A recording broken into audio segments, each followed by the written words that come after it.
people. It is a Wednesday with Get Up. The regular crowd has shuffled in. Fortenbaugh's here all morning long. More from Heather and Paul on the rankings ridiculousness as we continue this morning. But Week 14 in the NFL is going to decide a lot. So we will do a Week 14 watch and see what everyone is watching for. Jeff, what are you watching this week? Kansas City Chiefs must win. They win to stay in. How about the Kansas City Chiefs could be eliminated from playoffs in December? Are we joking right now? And they face a vicious Houston Texans defense. This is a matchup. Mahomes has got to be perfect, and their defense has to play good. I'm excited to watch this. This is the Sunday night game, and it's a fascinating matchup. Remember, these teams met in the playoffs a year ago, and it was closer than the score sounded. Neek, what are you watching? Yes, this is Lamar Jackson against the Steelers. He hasn't been himself so far this season. Once he got hurt the first time, he's come back and he's been a much less version of himself. This team has gotten better on defense, and a lot of this team is playing pretty well. But the problem is your MVP quarterback isn't playing like one. I'm looking forward to seeing if he can bring that back. At AFC North, someone's got to break away. Speaking of that division, Kmart, what are you watching for? I mean, I'm watching Myles Garrett. I was in Cleveland this past weekend. He got 1 sack, but I want to see, will he break the single sack season record against Cam Ward, who just happens to be the quarterback who's been sacked the most of anyone? He needs 4 to break it, right? Yep. He could do it. He can do it in the first half, He can do it in the second quarter. Joe, what are you watching for this weekend? In 2021, we used words like generational to describe Trevor Lawrence. Almost 5 years later and a regular season record of 30-42 with just 1 playoff win, the words have gone from generational to disappointment. However, this weekend against Indy is, no hyperbole, one of the biggest games of his career. Yeah. Time to go out and win one of these to move your team forward, to move your franchise forward, which has made a big investment in you. That's another tremendous game this weekend. And then, Peter, how about the game you will be at Monday night? Yeah, you want to talk about a quarterback who hasn't done it in January. How about this guy, Justin Herbert? I'm looking at Justin Herbert's wrist, his availability, and how it relates to the NFC East. Cowboys fans, you are watching this. Eagles fans, of course you're invested in this. As we track Justin Herbert's wrist, it's on his non-throwing hand, but I believe his wrist could end up determining the NFC East. If he's in the game, I don't have the Eagles winning that one. If he's out of the game, I don't see Trey Lance beating the Eagles. What sense do we have? Do we? He's going to try, but it's a serious injury to his non-throwing hand. When you're talking about something like that, we have to track it as he practices, if he does practice at all this week. Yeah, because is it similar to what Rodgers was dealing with? Similar, but potentially worse than And Rodgers missed a game. We'll see. I mean, Justin Herbert is a mutant, so who knows what he might do as young and strong as he is. But that game is against the Eagles, and speaking of them, the Cowboys are gaining on them in the suddenly very tight NFC East. Yesterday, Jerry Jones on his team's playoff chances. Our best shot, I think, is to win the division.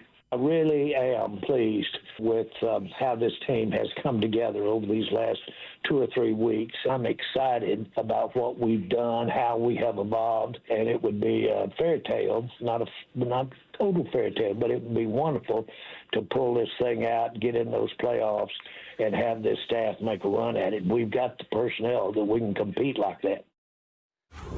It just occurred to me as I was listening to that for the second time, like, good for him. Let him talk. He's done a lot, made a lot of the right moves and all that.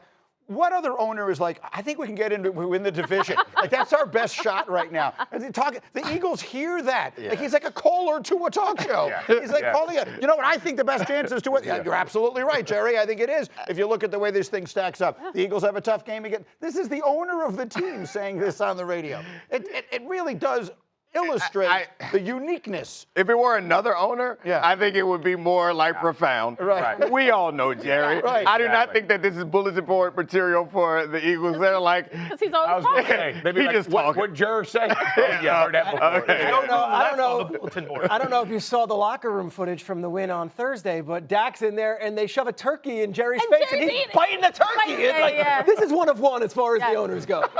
He did his post-game news availability, with the turkey leg. Oh, yeah. We were here Friday morning. No one is more excited. So anyway, to circle it back, here's the thing. He's 100% right. Yeah. Their best chance probably is to win the division. Cindy, let's put up A18 if we can. First and foremost, the Cowboys have to win tomorrow. Right. Dallas, Detroit tomorrow night is a playoff game. If the Cowboys win that game, their chances are still only 36%. They will need some things like the Eagles to go their way. If they lose, their chance of making the playoffs are 8%. They're done. For the Lions, their playoff chances also swing by about 30% based on the outcome of tomorrow night. So earlier this morning, Jeff, you talked about being all in on the Cowboys, and you think this is a good matchup for Dallas on the road. Yeah, they stack up exceptionally well. I mean, you think about Detroit just put another defensive back on IR at the beginning of the week.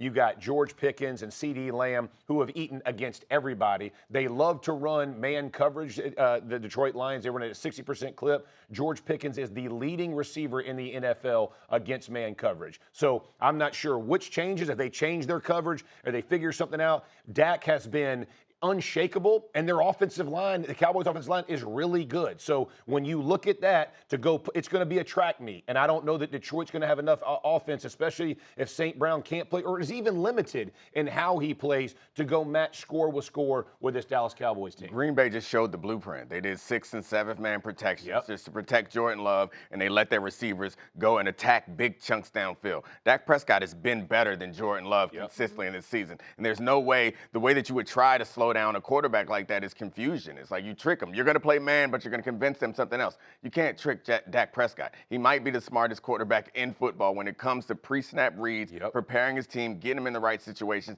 Then on top of it, if you just get the ball into CeeDee Lamb's hands, and he may not even be the best with the ball in his hands right now, or just get it to them against man coverage, against a backup secondary, who's going to tackle them? These guys are playing really well. I think this matchup is tough for the Lions. They're going to have to show a bunch of grit, which is their favorite word, so we'll find out what they're made of. I might be saying this every week until we get to the playoffs with Dallas, but I was in the building the week after the Marshawn Kneeland tragedy, the week after the bye, the week they were acquiring Quinnen Williams and getting him on the field when they played the Raiders, and I came in that next Wednesday and said, something's different with this team, and it's only increased as far as being galvanized, believing in their head coach, believing in their quarterback. They just beat the two teams that played in the Super Bowl in back-to-back weeks, and now they're going to Detroit, which is a road game. It's different.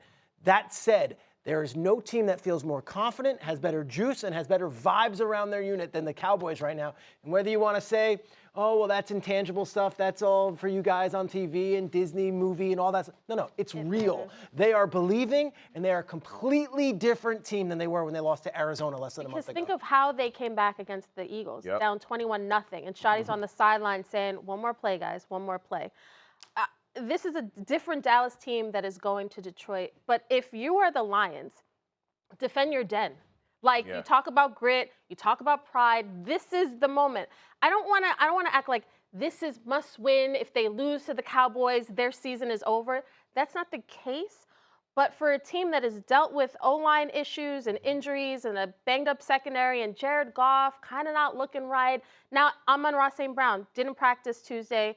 We're not sure if he's playing just yet. That's still up in the air. So a lot of things are stacked against them. And this is a team, the last few seasons, where they seem primed to win it all, and they end up not being able to close the deal. This is one of those games they got to close out. You got to seize the opportunities when you have them. The San Francisco game, no matter what you want to say about that 2 years ago, that opportunity was there, and they missed it. And then last year they got hurt, and now this year they're hurt again, and the division has gotten better. Things move quick in the NFL. The Lions went from being a darling in the conference to being a favorite to miss the playoffs. And oh, by the way, if you lose this game, you have the Rams on the road on deck. Like, it's crazy to say to an extent, but that window may have already closed on that. Let me ask you, particularly, Jeff, from an offensive perspective. I mean, what we're watching in Chicago right now with Ben Johnson is something really special, and we're going to talk about them a little later in the show. But clearly, I mean, that guy is it. And when that guy walks out of your building, I mean, their offense just clearly just isn't the same. And they bring in Johnny Morton, and Campbell takes over play calling, and some of the game stuff is falling through the cracks. And last week, I thought that their lack of urgency in that last drive was notable. I mean, sometimes you lose your coordinators, it makes a very big difference. I don't know that we've talked about that enough. No, it's a massive loss. And when you think about what the identity of the Lions was when Ben Johnson was there, it was a run first. The offense ran through Gibbs and Montgomery, really split 50-50 in all honesty. And they were hammers, right? In the way they're trying to do that, but their offensive line isn't playing as well. And then when they go to the pass game, if you watch what the Packers did, there was nobody in the building who didn't know how the Packers were going to attack them. Yeah. And they got lit up again. That's twice you play an in-division opponent and they get after you that way. That does not bode well when the offensive line is supposed to be the strength of your team. I'm also grinning a little bit here because when they beat the Bears in week 2, it was like this parade of like, ha ha, we got you. It's Campbell's offense. It's not Ben Johnson's offense. They were dunking all over them. Now here we are in week 14. It's like, well, we could have used some of that Ben Johnson offense last week. I think the confidence that you lose is part of the problem because they're switching coordinators, they're switching play callers. Like it feels like this team, it sounds crazy to say, but doesn't really know who they are, have the confidence in their offense. They were practicing trick plays and like loving that with Ben Johnson. Do you know what the Detroit offense looks exactly like? It looks exactly like what Chicago did Friday. It looks exactly like Swift and Monangai each running for 125 yards and all those great blocking angles that you're telling me about at breakfast in the morning and all that stuff. That's a significant loss. These are not, some things are not excuses, they're reasons. We do talk about O-line play over breakfast in the morning. That's a real thing that happens. We better get ready. You're going to need to pick the Lions tomorrow to save the graphic. That's true. Everyone is on the Cowboys right now, which is Detroit's best hope by far.